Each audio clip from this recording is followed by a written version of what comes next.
প্রতীক পেয়েই একে অপরের বিরুদ্ধে কথার তোপ দাগিয়েছেন প্রার্থীরা। হুমকি ধামকি দেয়া হচ্ছে বলে অভিযোগ জামায়াত ও স্বতন্ত্র প্রার্থীদের। আর বিএনপির প্রার্থীরা বলছেন নির্বাচনের পরিবেশ ঠিক রাখার দায়িত্ব রিটার্নিং কর্মকর্তার। যথারীতি ঢাকা 17 এবং বগুড়া 6 আসনে দলীয় প্রতীক ধানের শীষ পেয়েছেন বিএনপির চেয়ারম্যান তারেক রহমান।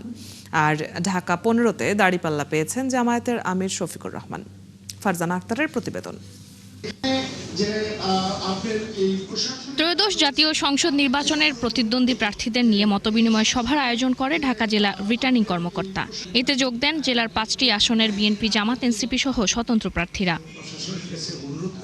এ সময় নেতাকর্মীদের বাড়িতে গিয়ে হুমকি দেওয়া হচ্ছে বলে অভিযোগ করেন জামায়াত সহ স্বতন্ত্র প্রার্থীরা। সব অভিযোগ খতিয়ে দেখার দায়িত্ব নির্বাচন কমিশনের বলে মত বিএনপি প্রার্থীর।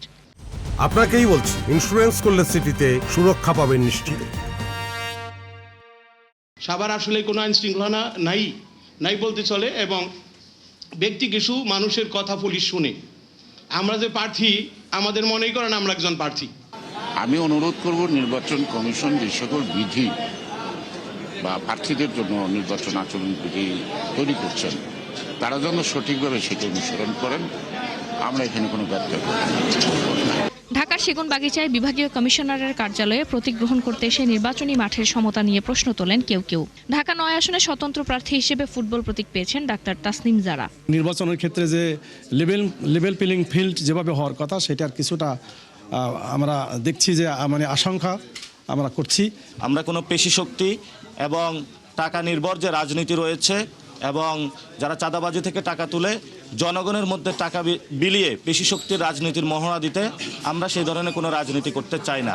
প্রার্থীদের মধ্যে পারস্পরিক সহযোগিতা বজায় রাখা আর নির্বাচনী আচরণ বিধি মেনে চলার আহ্বান জানান রিটার্নিং অফিসার ও প্রশাসনের কর্মকর্তারা। আপনাদের প্রচারণায় যেটা নির্বাচনী আচরণ বিধি লঙ্ঘন করে এমন কিছু ঘটনা যদি ঘটে, আপনাদের সামনে থেকে সেটা আমরা ধরে নিয়ে আসি বা আমরা বাধা দেই বা আপনাদের প্রতিহত করি, এতে কিন্তু আপনাদের ভোটও কমবে, আপনারা বিব্রতও হবেন। আমরা চাই না কোনো প্রার্থীকে বিব্রত করতে। সবচেয়ে বড় সহযোগিতা প্রার্থী এবং তাদের কর্মী সমর্থকদের কাছ থেকে নির্বাচনী মাঠে আশা করি যদি আমরা একে অপরের সাথে শ্রদ্ধাশীল হই, সহনশীল হই, তাহলে আগামী যে 12 ফেব্রুয়ারি যে নির্বাচনটা হবে, সেই নির্বাচন আমরা সুষ্ঠু সুন্দরভাবে সম্পন্ন করতে সক্ষম হব।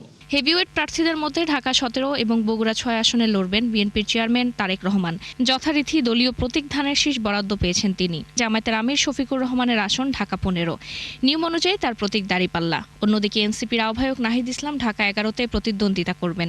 তিনি পেয়েছেন শাপলাকলি। বৃহস্পতিবার থেকে প্রচারণা শুরু করতে পারবেন প্রার্থীরা। ফারজানা আক্তার, 71, ঢাকা।